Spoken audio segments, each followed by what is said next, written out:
Meus queridos e amados irmãos, a paz do Senhor Jesus Cristo. Aqui é o presbítero Justino Barbosa, seja bem-vindo ao nosso canal Cristão em Questão. Meus amados, hoje o tema que eu propus aqui para esse vídeo é bastante curioso. O tema é como se justificar um pecado.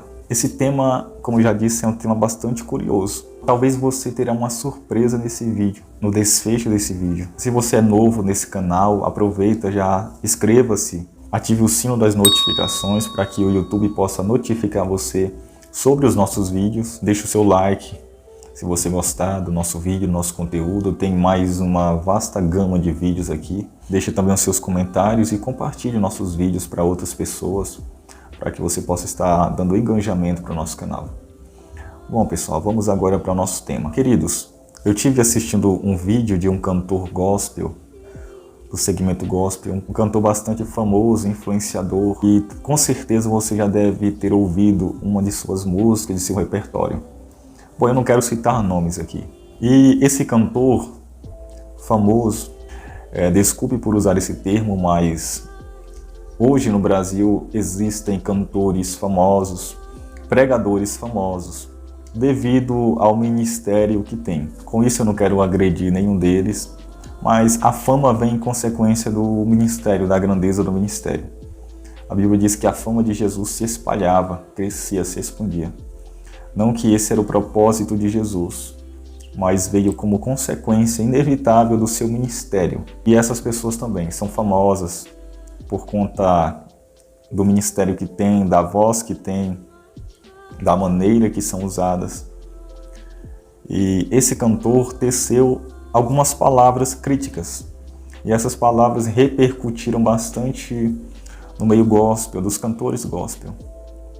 Porque essa crítica foi acerca de alguns cantores que são cantores cristãos, na verdade que se dizem cristãos, porque eu não sei se são na verdade, né?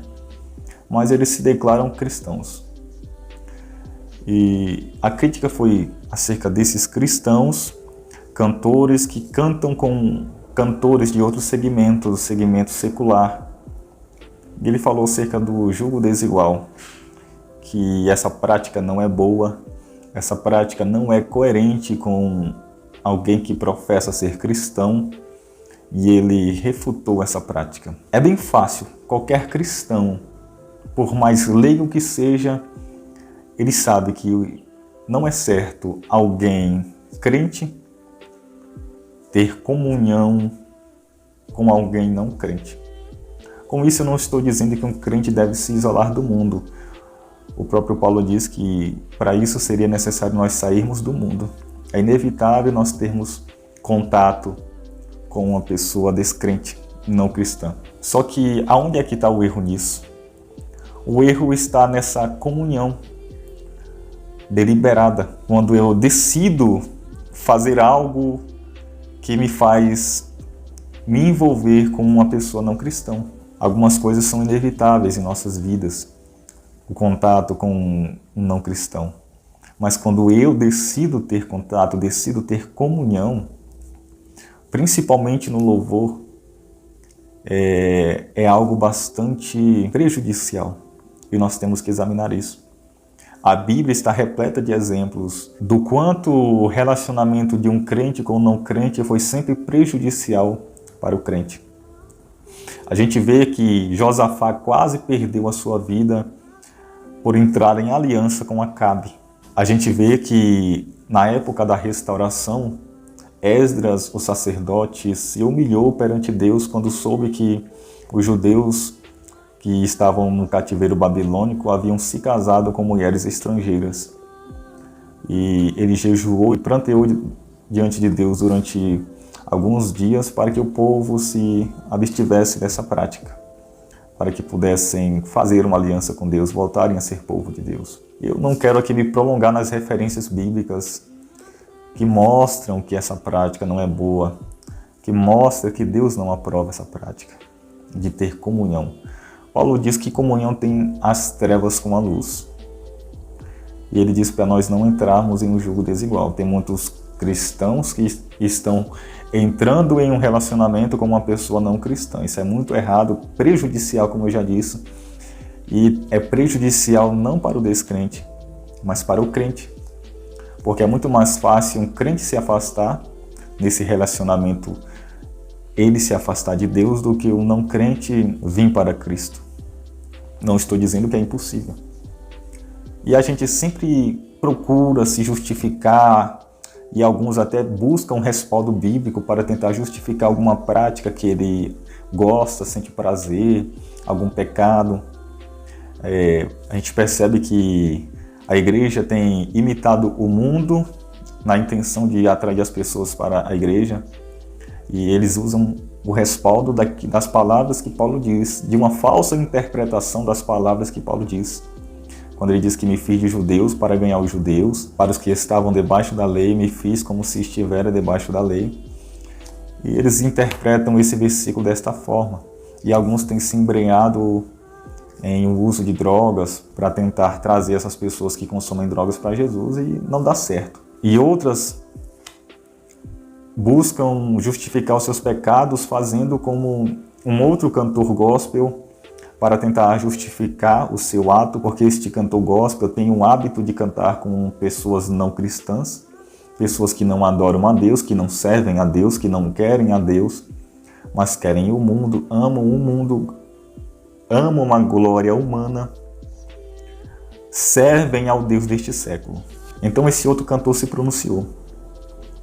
E ele usou uma tática, um método bastante usado, tanto no meio gospel dos famosos popstars da fé, como também dentro das nossas igrejas. A gente percebe que esse método existe até mesmo dentro das igrejas. E que método é esse? Como eu já disse desde o início desse vídeo, o tema desse vídeo é como justificar um pecado. E pessoal, nesse vídeo aqui eu não quero justificar um pecado, não quero encobrir o pecado, não quero passar a mão na cabeça de quem pecou, não. Essa não é a proposta desse vídeo. A proposta desse vídeo é destruir essa prática que alguns têm de justificar os seus pecados. E qual é o método que eles usam para isso? Um método bastante corriqueiro, que eles usam para tentar justificar os seus erros, suas falhas, seu pecado de estimação. O pecado que eles mais gostam é apontar um erro maior de outras pessoas.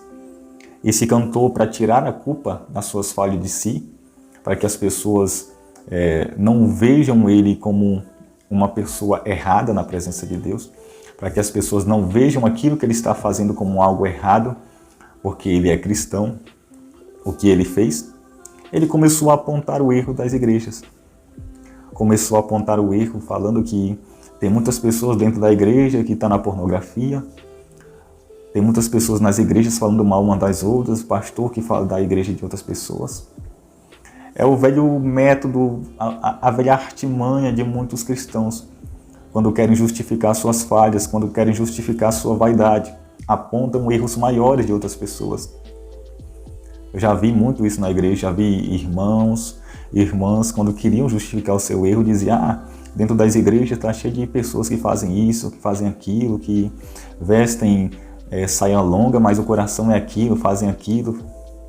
E com isso querem justificar os seus pecados para continuarem nos seus pecados, continuarem nos seus erros. E nós sabemos que esse não é o caminho. Não é o caminho que Jesus tem para nós. Isso é errado.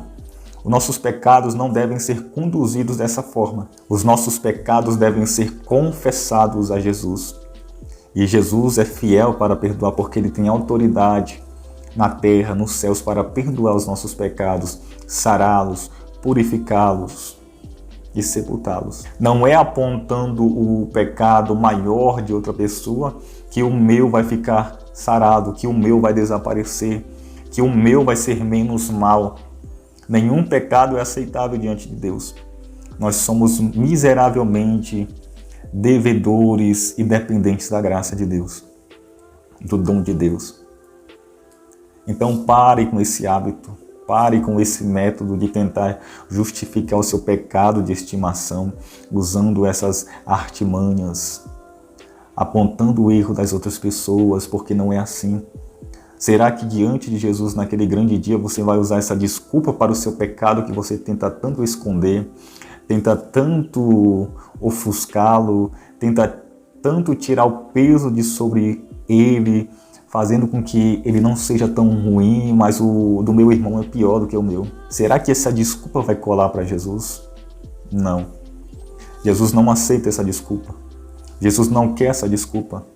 Mas Jesus, ele quer crentes transformados.